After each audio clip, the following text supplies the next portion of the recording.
Hello, it's Jason Heath here with Contrabass Conversations, and we are chatting today with Micah Howard of the Pittsburgh Symphony, who just put out a very cool new app called iDouble. So stop what you're doing right now, stop listening to me, and go to your app store if you're on iOS, or if you're not, go to iDoubleBass.com and download this app. It is free. It is full of great resources, which Micah and I talk about here in this brief episode. Quick shout out to everybody who makes this podcast possible. Of course, you, the listeners, and also D'Addario Strings, Upton Bass, Steve Swan, Colstein Music, the Bass Violin Shop, and A440. Visit them online, pick up some holiday goodness there, but be sure to pick up iDouble. And here we go with our chat with Micah Howard about this very cool new app. I have right in front of me, I have iDouble. And, nice. And this looks like the culmination of a whole lot of effort. Yes.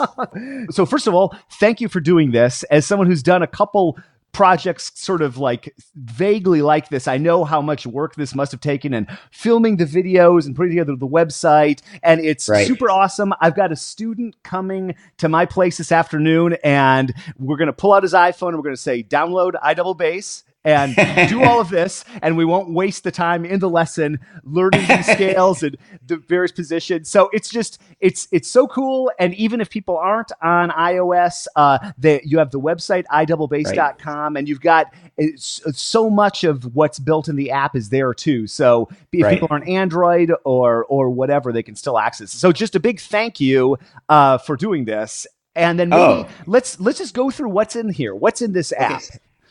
All right. Well, the bulk of the app right now is really geared toward beginners and teachers of the double bass.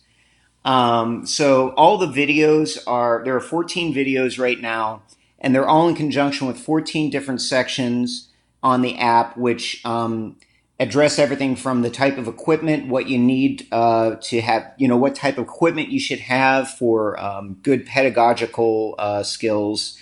I teach about how to hold the bass while standing or sitting, or how to hold the German bow or the French bow. I give some bow arm exercises, things like that. So all the sections each come with a video. They all have photos, 70 plus photos on the app. So that's the bulk of it. I also have, for a one-time purchase of 99 cents, you can download my 2 scale books, which I completely redid for this release.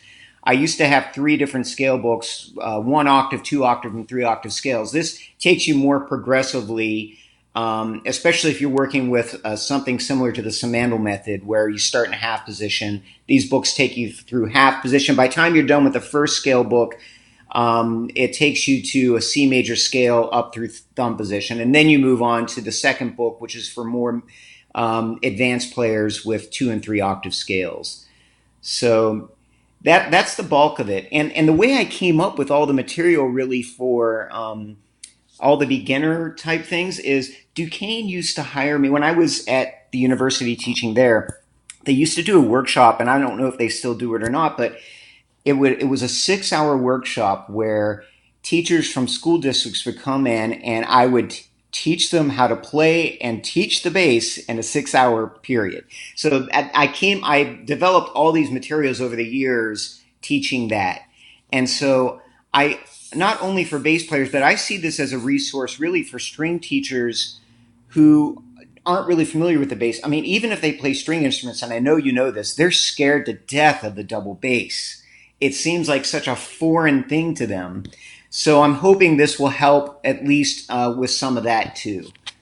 It's a real mystery zone for so many teachers, and I am going in a few days to the Midwest Clinic to do a session titled Speaking Bass, how to communicate with those people back there. And I've got a resources page, and iDouble is on that for them. So thank you. And yeah, that's doing those 6-hour sessions. That's a good way to know what confuses people. And these beginning, just laying out, like standing with the bass, sitting with the bass, the thumb position, it's all really clear. I love the images. I love the descriptions in the videos. I picked up some tips for even figuring out. You've got one where you're like the knuckles of the right hand should be about level with the bridge, right? For like getting the right end pin height. Am I right on that? Right. Yeah. Yeah. That's Yeah. such a good. Between the tips of your fingers and the knuckles. Yeah, Yeah. I'd never heard that, but it's such a great way to size people up. And I've actually used that maybe 4 or 5 times Yeah. in lessons. I'll probably talk about that next week at Midwest Clinic. So Oh, it's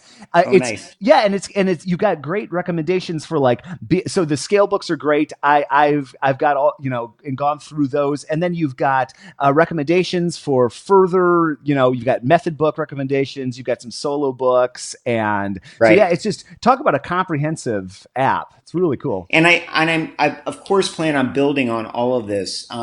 For instance, one thing you might notice is like the George Vance books aren't on my recommendations, but I do plan on adding those. I plan on going through them again and giving ways to incorporate it with my own style of teaching, because I do believe that they're very valuable. I hope nobody thinks that I left them out because I'm opposed to that method, because I'm not. I think it's a valuable method too. I just start everybody with the Simandl method, and then incorporate the George Vance method and things like that later on.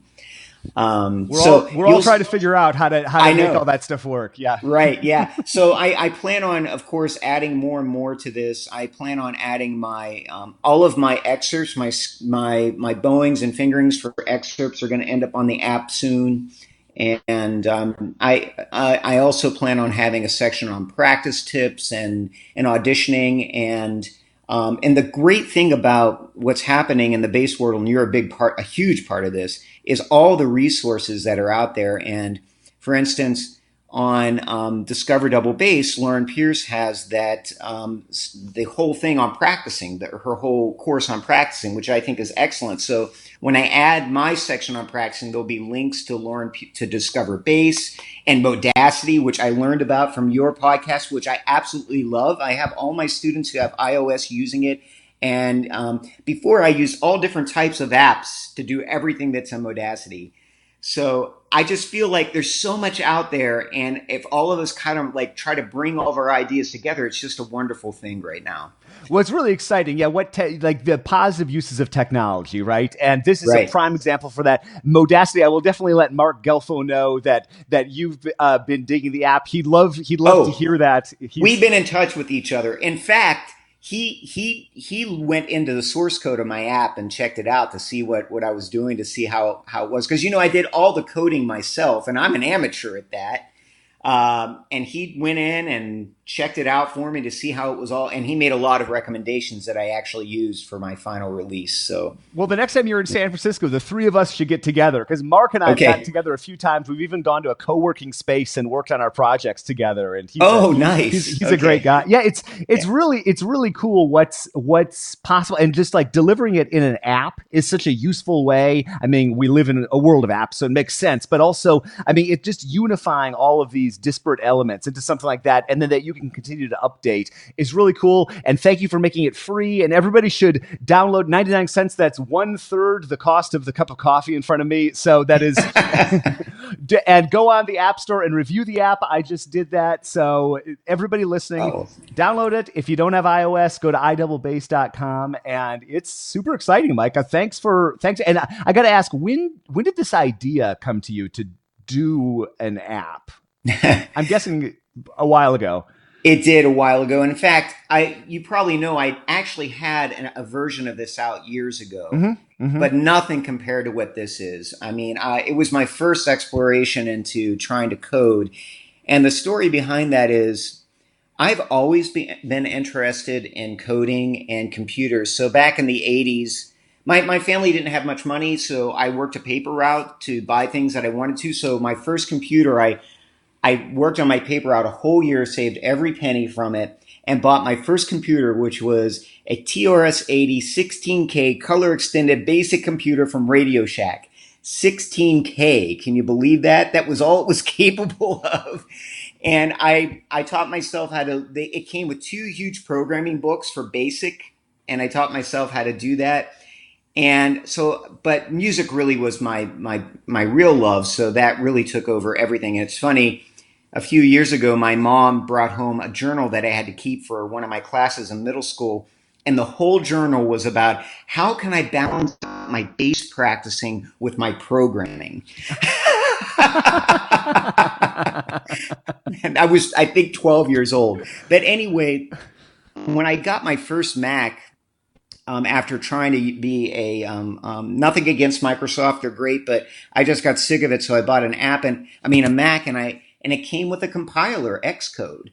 You don't have to buy anything extra. It's all free. So I thought, hey, back then it was Objective-C. I thought I'm going to teach myself Objective-C. So that's where it all started. And I started thinking, hey, I can incorporate what I know about the double bass and use my programming to come up with something cool.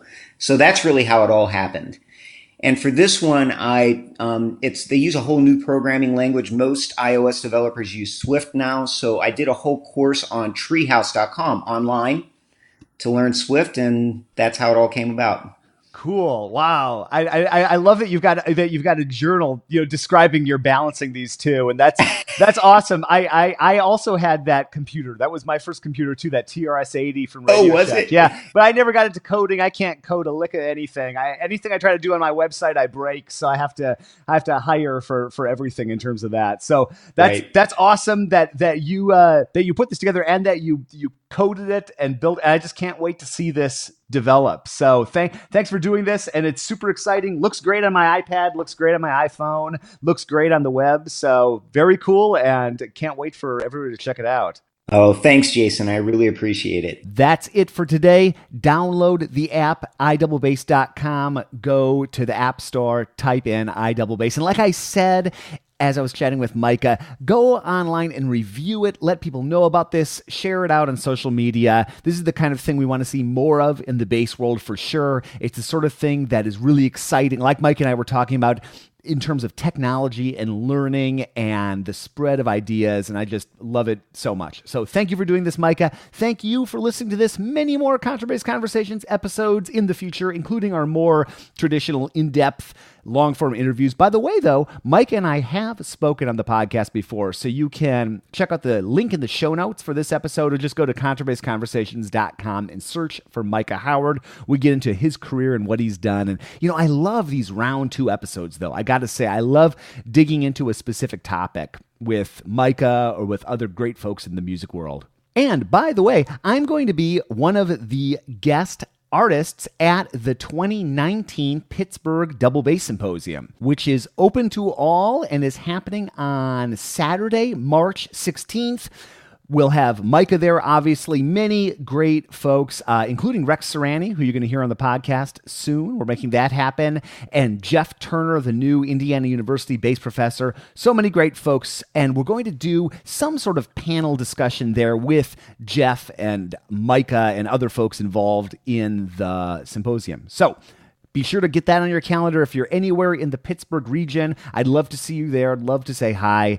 And we've got lots of other events coming up like that. If you follow along with the podcast at contrabassconversations.com or on Facebook or Twitter or Instagram or our email newsletter or any of those places, probably some that I'm forgetting, you'll find out about events like the Pittsburgh Double Bass Symposium. Check out iDoubleBass.com. Happy holidays, and we will be back again soon with more life in the low end of the spectrum.